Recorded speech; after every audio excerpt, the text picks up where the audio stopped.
Stocks moving higher this morning as earnings, well, they take center stage. 180 companies, that's about 40% of the S&P 500's value reporting this week. Earnings optimism snapping the S&P and NASDAQ six-day losing streak this week. Despite that optimism, though, our next guest saying that she thinks that traders might want to be more cautious this time around. Veronica Willis, Wells Fargo Investment Institute Global Investment Strategist, is here. It's great to see you, Veronica. So talk to us just about why at least you're being a bit more careful this earnings season. Yeah, I think where we want to be cautious, we've seen over the last quarter, the last 12 months or so, really good performance out of some of these higher performing sectors in tech and communication services and consumer discretionary. And so we're really cautioning investors against chasing that exuberance going forward. We're a little bit more cautious. There are still some economic uncertainties.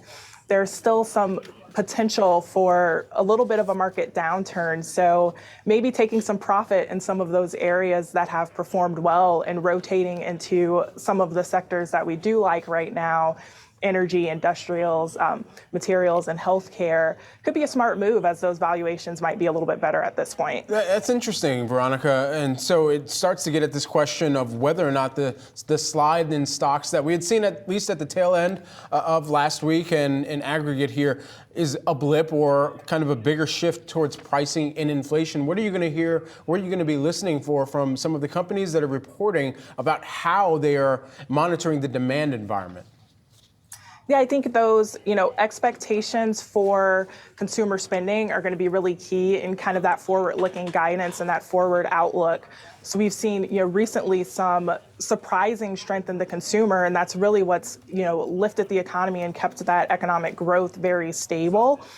We are expecting a bit of a slowdown in economic growth throughout the year. And so I think it's going to be really key to think about how are those companies addressing any potential slowdowns in retail spending and that slowdown in the consumer, and how will they protect against those economic uncertainties. So Veronica, what do you think all this means then for the broader equity market action? Are we likely going to see maybe some more downside pressure then in the weeks ahead?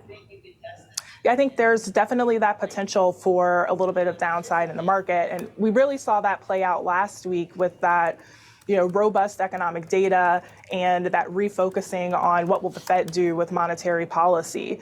We're getting some data out later this week that I think will be important for driving markets. We're going to get that PCE inflation data, which we know the Fed watches very closely.